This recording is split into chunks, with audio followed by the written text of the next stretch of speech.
This holiday slate of basketball with our NBA analyst, Jalen Rose. Jalen, who deserved the biggest gift on Friday? That will happen with the Brooklyn Nets because they have Kevin Durant and Kyrie Irving in uniform, and they're going to dazzle all season. There's a reason if you're Kyrie Irving, you leave playing with LeBron James in Cleveland and with the Boston Celtics. If you KD, you leave OKC and Russ. You leave the Splash Brothers where you want back-to-back finals MVPs. Why? To send a message to the rest of the league that you guys can get it done together. They put on a show today. Yeah, they're fun to watch. They're 2-0 so far. Okay, moving on, Jalen. Which player, or could be a team, should have gotten a lump of coal in their stocking? How about the Dallas Mavs? They played a professional basketball game against the Los Angeles Lakers where the Lakers had over 30 second chance points and the Mavs had a grand total of 0. I believe that's a record. You probably see it at the bottom of the ticker at some point, but they get a lump of coal for that. Very disappointing. All right, as we move past Christmas into the new year, 2021, yay. Give me one New Year's resolution for a team that played on Friday.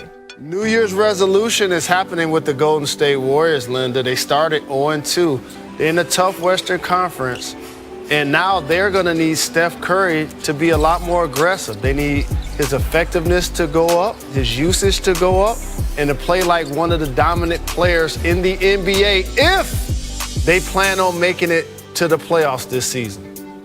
Okay, Jalen. Before you go, let's take a look at what your beloved Michigan Wolverines did on this. A winner on Christmas Day. Hail to the victors. And Is football season over yet? Is football season over yet? Hey, don't rush it. Don't rush it. But you do look dapper in that red blazer. Merry Christmas, Jalen. Appreciate it. Merry Christmas. 2020 has been a challenging year for all of us, and it's been especially heart-wrenching for the Celtics and their fans. They lost another towering figure in the franchise's history. Casey Jones died Friday in Connecticut at an assisted living facility where he had been receiving care for Alzheimer's disease. He was 88 years old. Jones is a third Hall of Famer from the Celtics' 1965 NBA champions to die this year after John Thompson and Tommy Heinsohn. As the tributes to Jones flowed in Friday, they were as much about the man as the player and coach. Larry Bird said, "Casey was the nicest man I ever met. His greatest accomplishment was being such an outstanding person." On the court, Jones wasn't flashy, didn't seek the spotlight. He just won at every level. Teamed with Bill Russell to lead the University of San Francisco to back-to-back NCAA titles in 1955 and 56. Then he helped the USA win gold at the 1956 Olympics in Australia. He reunited with Russell on the Celtics, and they won 8 straight NBA titles beginning in 1959. As a coach, he led the Celtics to 4 straight NBA finals and 2 titles in the 80s. In a Twitter post remembering Jones in death, Bill Russell said, "They were friends for life." Celtics retired his number 25 jersey in 1967, and he was inducted into the Basketball Hall of Fame in 1989. LeBron, yes, it's always about the wine. Clippers and Nuggets. Oh, you remember the last time. Yes, remember the Nuggets knocking the Clippers out of the Western Conference semis back in September in the bubble? Clippers cooking, though, downtown in the first half, shooting 12 of 23 on threes with 11 of those shots coming off assists. Clippers go into the breakup 72-55. They remembered. Let's just put it that way. Second half we go. Nuggets trailed by double digits in their last 3 games against the Clippers, and they won all 3, but that didn't happen in this one. Not even close, with the Clippers up 76-58. Paul George sharing to Kawhi Leonard for 3. Leonard, 21 points and 7 assists. Clippers are rolling. Under 7 minutes left in the third. Lou Williams, look who's wide open. Paul George, off to a great start in this season so far. George, 23 points, 9 assists. Just over 6 minutes to go in the game. Patrick Beverley, he misses from there. Leonard will get it. Tries to get the rebound. Leonard falls to the ground, and he starts bleeding. Leonard, what happened here? Well, it was an elbow. He took a hard elbow to the face from his teammate Serge Ibaka while trying to grab the rebound. Leonard would leave the game, did not return. Clippers would win, but here's our Malika Andrews on Kawhi Leonard. It was a scary moment for the Los Angeles Clippers when Kawhi Leonard went down after colliding with Serge Ibaka late in the game. There was a lot of blood on the court as Kawhi was holding his mouth. But eventually, after medical staff came onto the floor and Serge stayed with him the entire time, Kawhi was able to stand up and walk off of the court under his own power. I'm told that he got 8 stitches to treat what the team is calling a mouth laceration. And Ty Lue said after the game that he believes Kawhi Leonard is, quote, going to be fine. Well, the Clippers have some experience playing without Kawhi Leonard, considering his load management situation last season. The Clippers are just a hair above 500 without Leonard, and their points per game differential gets cut nearly in half without Leonard. Opponents also are shooting a little better from 3 when facing the Clippers without Steph Curry, Bucks, Warriors, both coming off losses in their season opener. First quarter, this one, the rookie James Wiseman. Congrats, you're guarding Giannis. And look what happened. Watch this again. Giannis getting the best of the rookie. And after that, Draymond Green and Wiseman went over some technique to help defend Giannis. Good luck with that. 5 minutes left in the first. Chris Middleton makes the 3 over Curry, who's in shock. Offensively, Curry, well, he just hasn't had much luck on Christmas Day. 12 points per game on Christmas Day in his career. Curry and the Warriors, by the way, missed 21 threes in the first half. Yikes, that's a franchise record for any half.